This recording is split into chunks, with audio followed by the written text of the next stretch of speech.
Hey everyone, welcome back to the channel. We all love a good home-cooked meal, but what about the mess it leaves behind?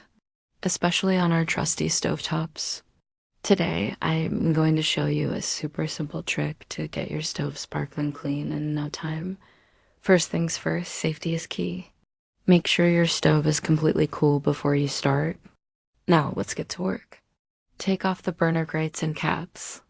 Pop them into your sink with some warm, soapy water and let them soak while we tackle the main event. For the stovetop itself, forget harsh chemicals. All you need is a little baking soda and water to create a paste. Grab a non-abrasive sponge, apply the paste, and gently scrub away all that baked-on grime. You'll be amazed at how easily it lifts off. Once you're done, wipe it all clean with a damp cloth, then dry it thoroughly. Give your soaked grates a quick scrub, rinse, and dry them too. Put everything back in place, and voila! A beautifully clean stove that makes your whole kitchen feel brighter. It's that easy. If you found this tip helpful, give this video a thumbs up, and don't forget to subscribe for more home hacks. Thanks for watching.